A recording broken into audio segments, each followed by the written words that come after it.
Aron, challenging course today. This car is already a handful as it is, I'm sure. Tell us what it was like to get to the summit today. I'm not sure that I used much the throttle, considering the car is already a handful as it is, I'm sure. Tell us what it was like. Aron Kaufman was the heart of Fast and Loud for 6 years. Fans watched him build impossible cars in impossible time. Bhutan, 2017, he walked away from millions. What viewers didn't see was the real reason. Behind the cameras, something had gone terribly wrong between him and Richard Rawlings. Money was involved, creative control was stolen, and Aron discovered he was training his own replacement. The final betrayal happened during a dangerous truck build that nearly cost someone their life. What he did next shocked everyone at Discovery Channel.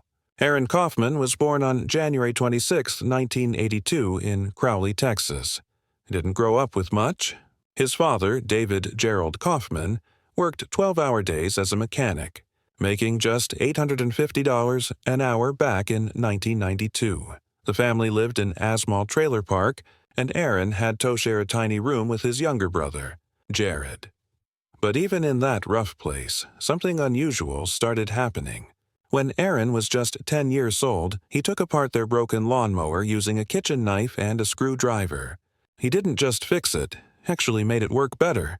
It cut stronger and faster than before, about 15% more power. That wasn't luck. He had been secretly teaching himself by reading his dad's repair manuals every night, sometimes falling asleep with greasy pages still in his hands. By the time he was 8, Aron had already learned how to drive on his grandfather's old 1968 Ford F-100 pickup truck. That truck wasn't just transportation. It became his little world, a place where he felt alive. The smell of gasoline and oil got stuck in his mind forever. That same truck would change everything later. At 12, Aron turned the backyard into his own workshop. He built go-karts out of lawnmower engines and shopping carts. They weren't toys. Some of them could hit 35 mph on regular streets.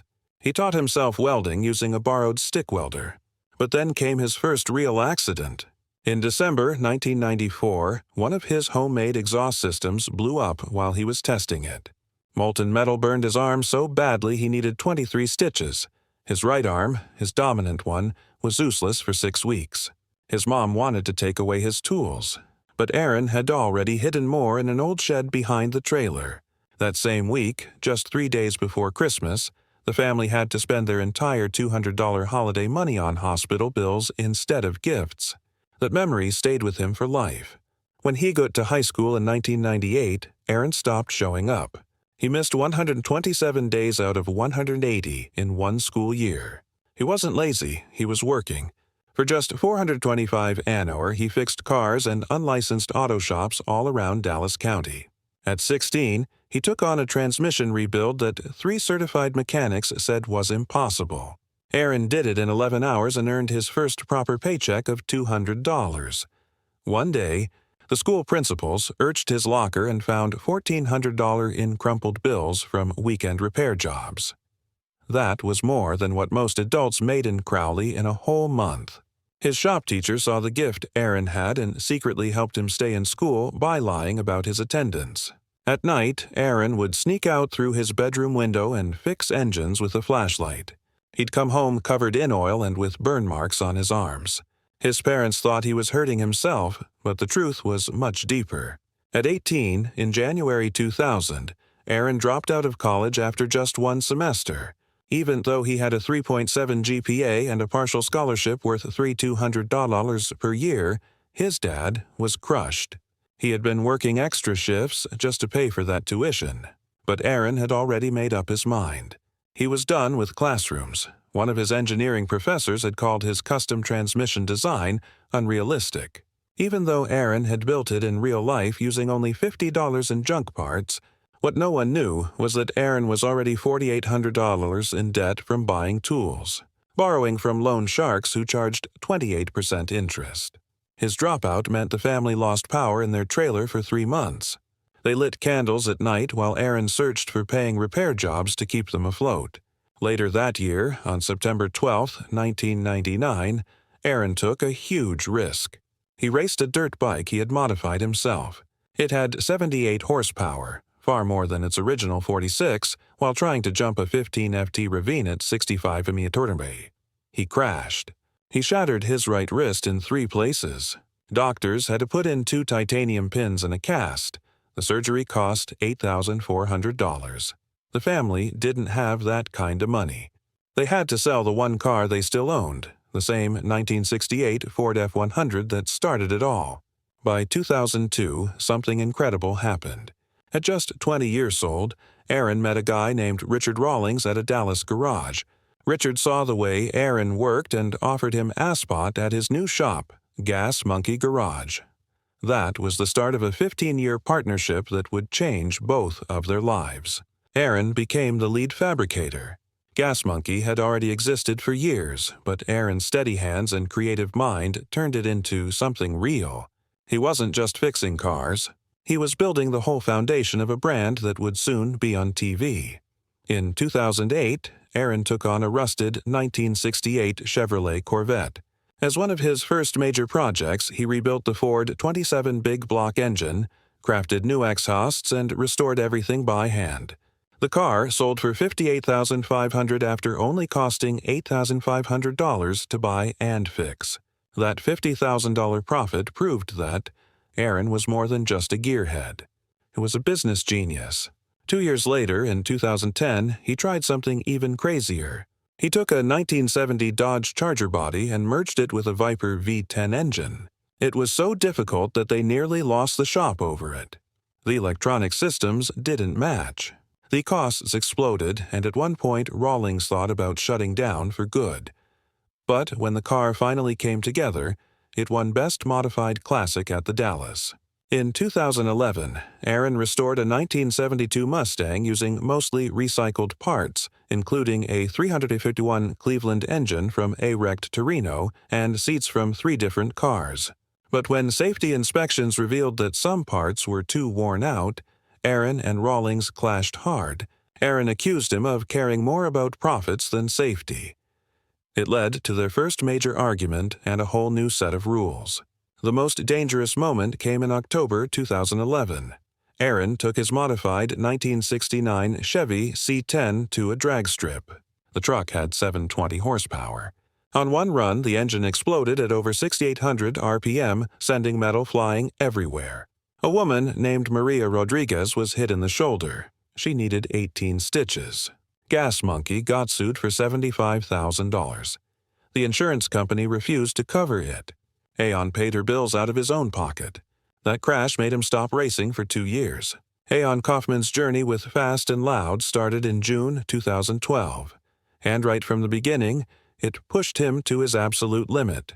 In the very first episode, he was asked to rebuild a 1931 Model A Ford in just 9 days for a major swap meet. What viewers didn't see was the price he paid to make that happen. During Season 1 alone, he and his team built 12 cars in 24 weeks, often working more than 110 hours a week. Aron was so exhausted, he once fell asleep inside a car while cameras were filming. He had to shower with a hose behind the garage. Every week, he also spent 14 hours just commuting between Fort Worth and Gas Monkey Garage in northwest Dallas. In some scenes, he looked so tired he could barely keep his eyes open. It was clear this pace couldn't last forever, and by 2016 it didn't. One of the most stressful moments came in 2013 when the team took on a wrecked 1991 Ferrari F40. Richard Rawlings and Dennis Collins bought it for $400,000 after. It was crashed into a fence. It had only 748 miles before the accident. Aron led their build, completely stripping it down with help from Ferrari experts. They upgraded everything: the twin turbos, exhaust, flywheel, clutch, and even added race wheels. But behind the scenes, arguments broke out. Richard kept overruling Aron's choices. The finished car was painted black instead of Ferrari red. And although it became the garage's most famous build, it also made something painfully clear. Aron and Richard had very different ideas about how cars should be built. Things got worse. In 2016, Aron was put in charge of the Di Tommaso Pantera EcoBoost build. It was one of the hardest projects they ever did, and it crossed a line for him. Aron said the car was way beyond what could be done properly within the tight deadlines of a TV show. Even though he was only a couple of weeks behind schedule, he felt constant pressure to cut corners. The engine, a 3.5L EcoBoost with full race motorsports turbos, ended up producing at a 472 horsepower and 498 lb-ft of torque. But Aron didn't care about the numbers. He cared about the work. The build went against everything he believed in. He realized then that the kind of cars he wanted to build were too big for television. The project became the fork in the road. Around that time, Aron also began facing serious personal problems. Fame had started to wear him down. Panic attacks made him think about quitting in the middle of a season. Hess said the pressure was crushing. It affected his relationship with his girlfriend, his dogs, and even his employees. At one point, he had an emergency appendectomy but came back to work just days later because the cameras kept rolling. His former colleagues said they worked such long hours that they forgot what normal life even looked like. Aron was falling apart inside, but viewers only saw the cool, collected, bearded mechanic on screen. In 2016, the same Panta build returned again as a sore point. Despite all the hard work, Richard criticized Aron for being late. Behind the scenes, they fought over how much could realistically be done on a tight budget and deadline. Aron accused Richard of making cuts that would hurt the build's quality. It was becoming more and more obvious the TV drama was winning over craftsmanship. Things finally boiled over in 2017 during a high-pressure motorcycle build. Richard tried to control every part of the project and constantly overruled Aron in front of the team. Aron shut his office door and pulled away from the crew. Then one day he just walked off set in the middle of filming. Production stopped for 3 days, while Discovery Channel tried to calm things down. But it wasn't just that moment. Tension had been building for months. Their friendship had turned into boardroom negotiation, and Aron had had enough. Then came something even more upsetting. Leaked documents in 2016 showed that Aron, who fans considered the heart of the show, was getting paid far less than he deserved. Insiders said Aron's work drove 80% of the show's success. Yet his contract didn't reflect that at all. His net worth in 2021 was around $3 million, but Richard had made much more.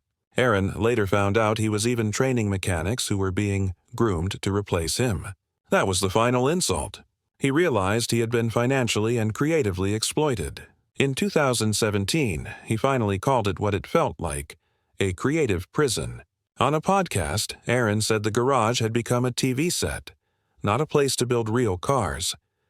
Every build was built for a camera, not the craft. Quality no longer mattered as much as drama. It broke his heart. He said he was trapped in a system where stories mattered more than skill. That same year, there was one last betrayal. During a custom semi-truck build, Aron warned the team about serious safety issues. But Richard wanted the test drive done fast for good footage. The truck nearly failed on the road. Aron was furious. He said he wouldn't keep working if lives were being risked for ratings. He felt like his name was being put on dangerous shortcuts he didn't believe in. Then on March 6, 2017, Aron quietly posted on Facebook that he was leaving Gas Monkey Garage. Fans were shocked. He had been planning the exit for over a year. He admitted he had been checked out for months. The post felt more like a breakup letter than a career change. He said the last 5 years felt like 20. The fan base exploded with emotion.